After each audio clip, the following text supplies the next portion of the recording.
আসসালামু আলাইকুম। নতুন আরেকটি ভিডিও নিয়ে চলে আসলাম। আমি আজকে আর বলবো না যে আশা করি আপনারা সবাই ভালো আছেন। কারণ আমি জানি সবারই মনের অবস্থা একই। কেউ ভালো নেই। কারণ হচ্ছে দেশে একটার পর একটা দুর্যোগ চলতেছে। এই যে কিছুদিন আগে জুলাই গেল, এখন হচ্ছে আগস্ট, বন্যা চারদিকে। তো আসলে সবারই মন মানসিকতা কেমন এটা আসলে মানে বলতে হয় না, বোঝাই যায় যে সবার আসলে কেমন ফিল হইতেছে। তো আসলে না মানে যখন এই যে এত সুখে আছি বা এত ভালো আছি থাকতেও না লজ্জা করে যে আমরা এইরকম ভালো আছি আলহামদুলিল্লাহ, কিন্তু যারা নেই, যারা হচ্ছে খাওয়ার কষ্ট করতেছে তারা অবশ্যই খারাপ আছে, তাদের খুবই খারাপ লাগতেছে। তো আসলে মানে আমি কিছু স্ট্যাটাসও এরকম দেখছি যে অনেকেই বলতেছে ওদের থেকে একটু বেশি ভালো আছি, আসলে এটা আমাদের লজ্জাই লাগতেছে। আসলে সত্যি কথা যে ওদের থেকে আমরা একটু বেশি ভালো আছি, আমাদের আসলেই লজ্জা করে। আমরা ৩ বেলা খাওয়া-দাওয়া করতে পারতেছি। আর অনেক শিশু বাচ্চা আছে যে না খায়ে থাকতেছে এই বন্যার কারণে। আসলে পরিস্থিতিটা এখন এরকমই হয়ে গেছে, কি বলবো? তো আমি আল্লাহর কাছে দোয়া করি যেন হচ্ছে সবাই ঠিকমতো থাকে, সুস্থ থাকে, আর হচ্ছে খাবার দেওয়ার জন্য যেন কোনো অসুবিধা না হয়। তো আজকে হচ্ছে আমি কি রান্না করব বলতেছি, আজকে একটু কই মাছ রান্না করব। এই ছোট, ছোট কই মাছগুলো আজকেই শেষ। তো আগের বার হচ্ছে ভাজতে গিয়ে সবগুলো হচ্ছে ভেঙে গেছে। তো এগুলো হচ্ছে আজকে আমি আর ভাজি নাই। এগুলাকে আমি হচ্ছে আজকে একদমই মানে কাঁচাটাই হচ্ছে ঝোলের মধ্যে দিয়ে দিব। অনেককে দেখছি এভাবে রান্না করতে, তো আজকে আমি ১ম বার এভাবে ট্রাই করতেছি। আমি আগে কখনোই এরকম কাঁচা মাছ হচ্ছে দিয়ে দিইনি। একটু ভেজে হলেও নিছি। কিন্তু এবার দেখলাম দিয়ে কিন্তু আমার কাছে ভাল লাগে নাই। মানে মাছ ভুনাটা মজা হইছে, কিন্তু এরকম কাঁচা মাছ ভুনা আমি আসলে খাইতে পারি না। যাই হোক ১ম বার ট্রাই করছি, আর কোনোদিন করবও না ইনশাল্লাহ। যারা খাইতে পারে তারা তো খাইতেই পারেন। তো আমার মাছ ভুনাটা এখানে হয়ে গেছে। আর এই ভিডিওটা হচ্ছে আমার জন্মদিনের আগের দিন। তো আজকে রান্না তাড়াতাড়ি করে করতেছিলাম, কারণ ইম্মুর বাসায় আসার কথা ছিল যে আমাকে নিয়ে বাহিরে যাবে।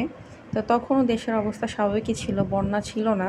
আসলে বন্যাই শুরু হইছে হয়তো ২০ আগস্ট রাতে থেকে। তো আমার জন্মদিন হচ্ছে ২০শে আগস্ট। তারপর রাতে থেকেই দেখতেছিলাম যে মানে দেশের অবস্থা খুবই খারাপ। সব জায়গায় ভয়াবহ বন্যা হইতেছে। ফেনীর অবস্থা তো আরও খারাপ। আল্লাহ সবাইকে হেফাজত করুক, সবাইকে সুস্থ রাখুক। আসলে এটা মানে এভাবে বলতে না আমার খারাপও লাগতেছে যে আসলে দেশের অবস্থা খারাপ। তো যাই হোক, মানুষ যেভাবে মানুষকে সাহায্য করতেছে জিনিসটা দেখে খুবই ভালো লাগতেছে। তো বিশেষ করে সবাই একটু বাচ্চাদের দিকে খেয়াল রাখবেন। বন্যায় হচ্ছে বাচ্চাদের খাবারের খুবই সংকট। সবাই তো বড়দের জন্য চিড়া, মুড়ি সব কিছু নিতেছেন। কিন্তু যারা হচ্ছে ৬ থেকে ১.৫ বছর, ২ বছরের বাচ্চা, অনেক বাচ্চাই আসলে ভাত মানে খেতে পারে না। ৬ মাসের বাচ্চা তো ভাত খেতেই পারে না। তারা কীভাবে থাকবে, আসলে এই জিনিসটা খুবই একটা চিন্তার বিষয়। পরে হচ্ছে মানে এগুলো চিন্তা করেও হচ্ছে আপনার একটু বাচ্চাদের খাবারগুলো একটু যেভাবেই হোক দেওয়ার চেষ্টা করবেন। তো আমি রান্না-টান্না শেষ করে সন্ধ্যায় হচ্ছে বাহিরে গেছিলাম। বাহিরে গিয়ে হচ্ছে আজকে একটু মার্কেট করছি। মার্কেট বলতে হচ্ছে এই যে আমার বাসায় পরার কয়েকটা টি-শার্ট দরকার ছিল। আর এই ২ টা বাটি কিনছি। আর ইমুর জন্য একটা প্যান্ট কিনছি। তো আর টুকটাক বাজার করে নিয়ে আসছি পরের দিন হচ্ছে বিরিয়ানি রান্না করার জন্য।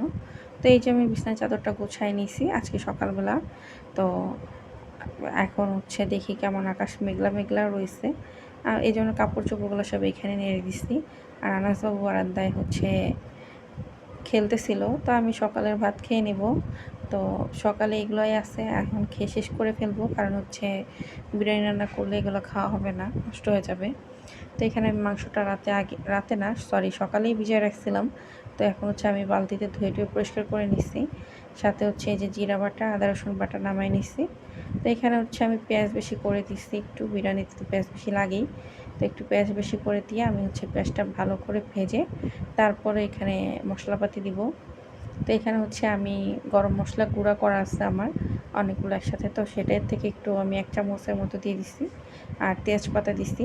আর এখানে হচ্ছে আমি আদা রসুন বাটা আর জিরা বাটা দিছি। আমার আদা রসুন বাটাটা একটু কম হয়ে গেছে। তো এটা হচ্ছে আমি ভালো করে এখন তেলের সাথে ভেজে তারপর হচ্ছে গরুর মাংসটা দিয়ে দিব। তো গরুর মাংসটা দেওয়ার পরে হচ্ছে আমি ভালো করে নাড়াচাড়া দিয়ে নিতেছি, যাতে হচ্ছে এটা মানে ইয়া না হয়ে যায়, মানে মশলাটা যে মিক্সড হয়। তারপরে হচ্ছে আমি এটা ঢেকে দিব। এটা সিদ্ধ এই মশলাতেই সিদ্ধ হবে। আমি আর এক্সট্রা পানি এখানে দিব না। তো আমি এই জন্যই ভালো করে নাড়াচাড়া দিতেছিলাম। আর এটা নাড়াচাড়া শেষ হওয়ার পরে হচ্ছে আমি মানে কাপড় চোপড় ভিজায় রাখবো। 2 দিন বৃষ্টি হয়েছে, কাপড় চোপড় ধুইতে পারি নাই, সবগুলো জমে আছে। তো আগে হচ্ছে আদা রসুনটা কেটে আদা রসুন বাটা দিয়ে তারপরে হচ্ছে আমি কাপড় চোপড় ধুইতে যাব। তো এখানে হচ্ছে আমি একটু টমেটো সস, তারপরে হচ্ছে আর কি মানে বিরিয়ানির মশলা টশলা আর যা আছে সব কিছু দিয়ে আমি ভালো করে নাড়াচাড়া দিয়ে রেখে দিছি। এখানে হচ্ছে আমি একটু গরম পানি বসাই দিছি। গরম পানিটা হইলে তারপর হচ্ছে আমি পোলাও চালটা বসাই দিব। তো এখানে হচ্ছে আমি পোলাও চালটা ভালো করে তেলে ভেজে নিতেছিলাম। একটু বেশি করেই তেল দিয়ে নিছি, কারণ বিরিয়ানিতে একটু তেলের পরিমাণটা মানে মোটামুটি না হইলে মানে একদমই খেতে ভালো লাগে না কিন্তু। তো আমি এখানে একটু লবণ দিয়ে ভালো করে পোলাও চালটা ভেজে তারপরে হচ্ছে আমি এখানে মাংসটা দিয়ে দিব। পরে হচ্ছে কাঁচামরিচ দিয়ে দিব উপরে দিয়ে কয়েকটা। তো এরপরে হচ্ছে আমি মাংসটা দিয়ে ভালো করে ভেজে নিচ্ছি। মাংসটা দিয়েও 5 মিনিট ভাজি নিচ্ছি। তারপর হচ্ছে এখানে পানি টানি দিয়ে উপরে হচ্ছে আমি কাঁচামরিচ দিয়ে এখন ঢেকে দিব। তো আসলে সিলিন্ডারে তো একটু গ্যাসটা খুবই কম উঠে, তো এত বড় পাতিল দিছি, একটু ফুটতে সময় লাগতেছে। তারপর হয়ে গেলে হচ্ছে আমি নামাই নিব। তো এই যে আমার বিরিয়ানিটা রান্না হয়ে গেছে, একটু মানে ঝরঝরা হয়েছে, বেশি না, মানে মোটামুটি একটু ঝরঝরা হয়েছে। আর খাইতে আলহামদুলিল্লাহ অনেক ভালো হয়েছে। তো এই যে খাবার খাইতে বসে আর এই যে মজো খাইতেছিলাম। তো আজকের মতো ভিডিওটা এই পর্যন্তই। সবাই ভালো থাকবেন, সুস্থ থাকবেন। আর একটা জিনিস দেখেন, এই যে আমার বাবু মানে মজো খাওয়ার জন্য পাগল হয়ে গেছে। ও খুবই বিরক্ত করতেছিল মজো খাওয়ার জন্য। তারপর একটু দিয়েছি ঠান্ডা মজো, আর সে বারবার হচ্ছে চিকারতেছে যে না তুমি খুলে দাও। তো ওর এইভাবেই দিতেছিলাম, সে নিবে না। তারপর হচ্ছে খুলে দিছিলাম। তো সবাইকে টাটা, আল্লাহ হাফেজ, সবাই সুস্থ থাকবেন।